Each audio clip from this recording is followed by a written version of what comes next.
Hi there, this is Jesse with OEM Auto Parts Co. Today we'll be installing a rear view camera in a 2011 GMC Yukon. The tools required for installation will be a pair of wire crimpers, 2 male insulated terminals, and 2 T-tap connectors. You'll also need some electrical tape, some kind of drill or driver may be necessary, a T30 Torx bit, a Phillips bit or Phillips screwdriver, and a plastic panel removal tool. We can now begin with installation.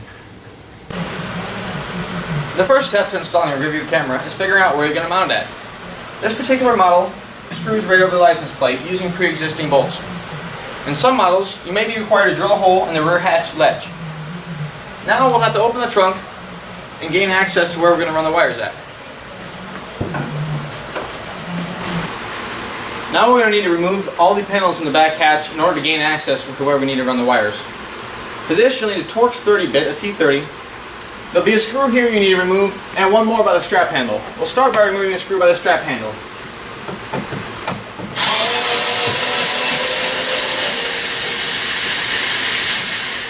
Once you have removed this screw, the strap handle will just pull right out. And you set that to the side. The other T30 you'll need to remove is up here by the pull down handle. Once you remove the screw, however, the handle does not remove. The handle stays attached to the trunk lid.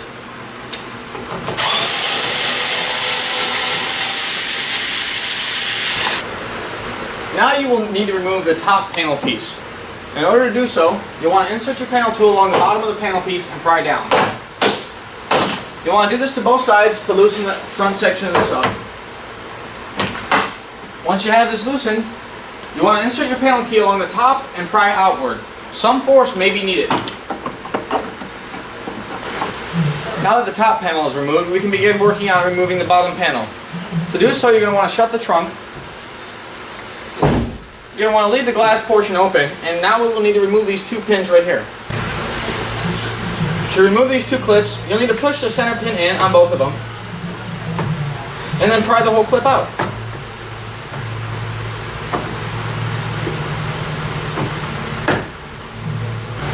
Once these 2 clips are removed, you can go ahead and open up the hatch. Once inside the trunk, you can go ahead and remove this panel. You'll do so by pulling down on the side, inserting your fingers, and working your way around. You'll need to do this to both sides. Once you've gotten to this point, you'll notice there's something catching here. This pin is held in at a different angle. In order to remove this pin, you'll need to pull this section out towards you. Some force may be needed to do this. Once you have those 2 clips removed, you can finish removing the rest of the clips that are holding the trunk lid on. Once those are removed, you'll need to push this up to get it out. The rear glass latch is located inside here. If you don't push this up, you risk damaging this panel. Now we will need to remove the weather stripping in order to get the top plate off and the rear pillars. To do so, pull out and work your way around.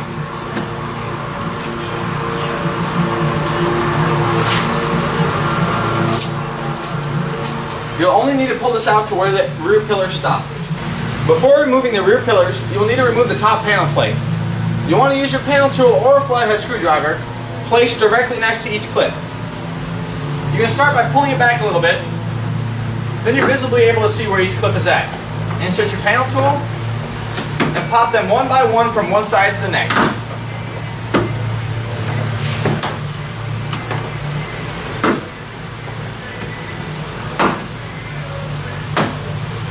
You want to set this to the side.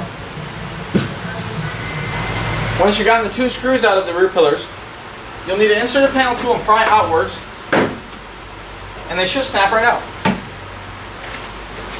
If you have a speaker here, you want to disconnect this now.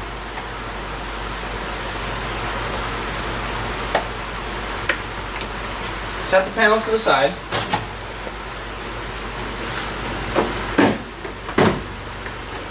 Once you have both of the rear pillars removed, you want to go ahead and pull back the rubber grommet. To remove the weather wire seal, you want to insert your panel tool and pry down. You'll want to do the same thing for the bottom piece. Once this is hanging in here like this, you'll just want to leave this. We'll have to run a wire through it in a few minutes. The easiest and simplest way we found to run the rear view camera wire was to drill a hole through an unused license plate screw port.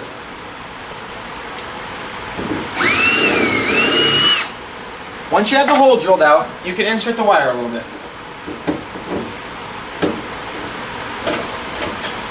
Once you have the wire started, you can go ahead and open the trunk lid and pull it through the rest of the way. Now you can pull the wire through most of the way. Make sure you leave enough length to mount the rear view camera to the top of the license plate. Once you have the wire pulled through, you're going to want to begin to route it in a way that will not interfere with any of the functions of the trunk. It's good to stay next to factory wiring. Most of the time factory wiring is routed in a way where it will not interfere. Now you'll be running the wire that connects the rear view camera to the back of the entertainment system. The best place to run this wire is through the factory hole, through the rubber seal, and up into the trunk lid. Once you have this connection made, you can pull the slack back through and reinstall the weather seals. You'll want to run your wire along the top of the headliner, down along the rear pillar. You want to remove the weather stripping and run the wire in the crack of the rear body panel.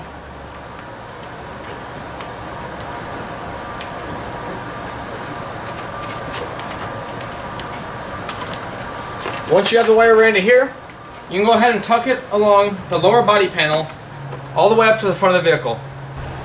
You'll want to run the wire underneath the dash in a way that does not interfere with the functionality of the gas and the brake pedal. We will now be installing the Lockpick module. I'll show you how to attach the T-harnesses in a second. Before the T-harnesses are attached, you'll want to separate 3 wires.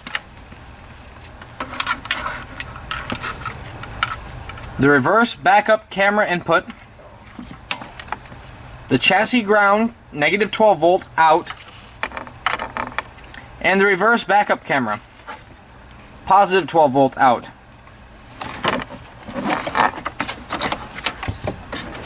You want to take your rear view camera wires and connect the backup camera positive and negative.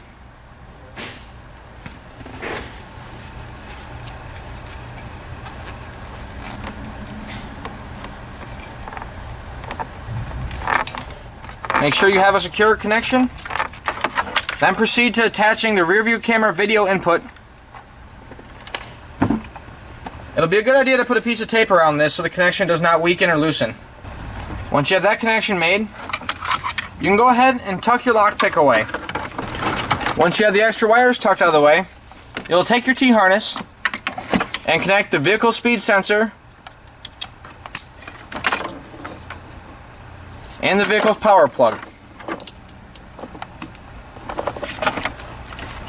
Once you have those two connected, you'll want to further tuck the harness away. You will need to extend the power and ground coming out of the rear view camera. In order to do so, you will need 2 barrel connectors, 2 male insulated spade connectors, and 2 T-taps. You'll also need a 2 to 3 foot length of 18 and 22 gauge wire.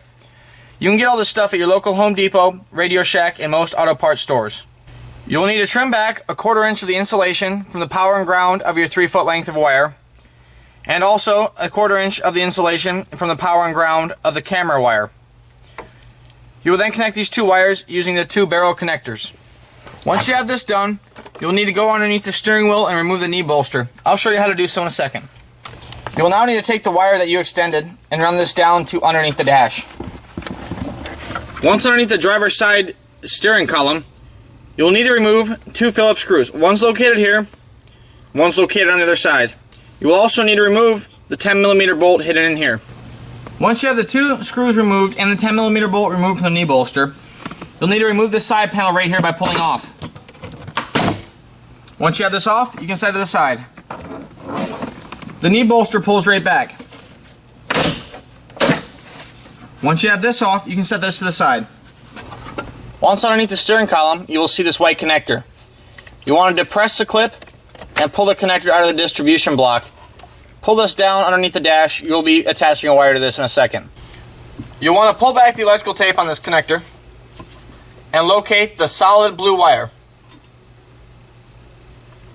Once you have this located, you can attach a T-tap connector to it. To attach the T-tap connector, you want to make sure the wire falls in between the two metal tabs. You want to close it and hold this with your finger. Then use a pair of pliers until it clicks.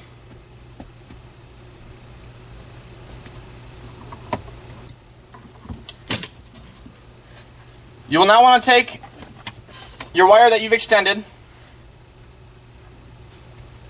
the positive side,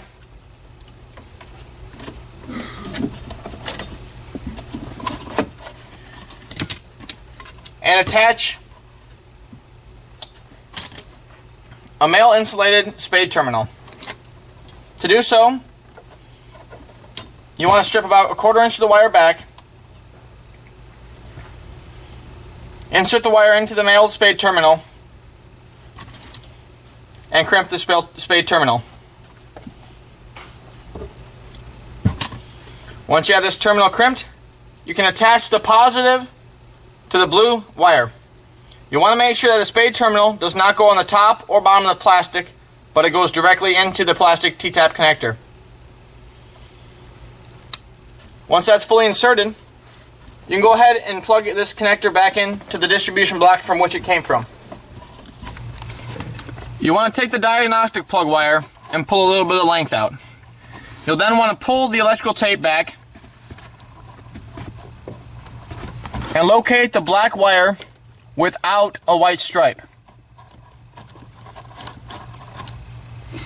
Once you have this wire located, you can go ahead and attach a T-tap connector to this wire. Once again, you want to make sure the wire falls down into the metal groove. You want to hold the T-tap connector shut with your fingers, and then apply pressure until you hear a click with a pair of pliers.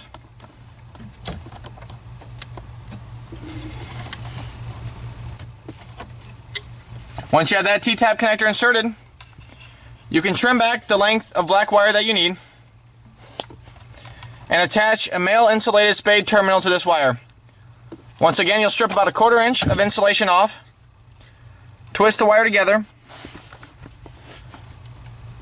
put the wire into the spade terminal, and crimp the spade terminal.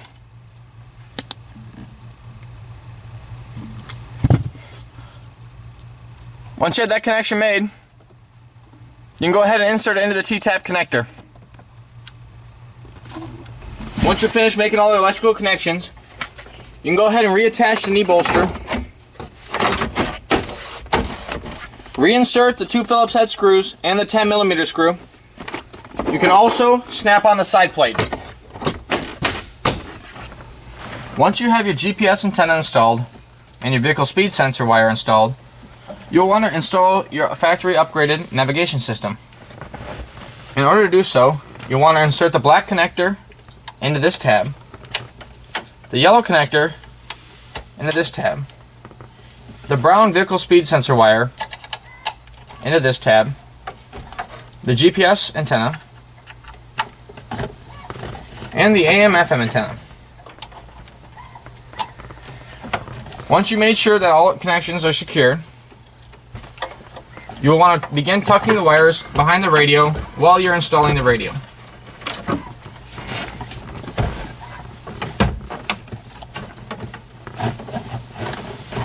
Once you made sure all the wires are out of the way, you can go ahead and insert the radio back into the dash. You can now reinstall the 4 7mm bolts. You'll want to reinstall your climate control. Then you want to reinstall your accessory tray and cigarette lighter ports. Once you made sure your dash is secure, you want to reinstall your dash bezel. To reinstall the dash bezel, you want to make sure all your clips are aligned, starting from the center, working your way up, then down. Now we'll demonstrate the rear view camera.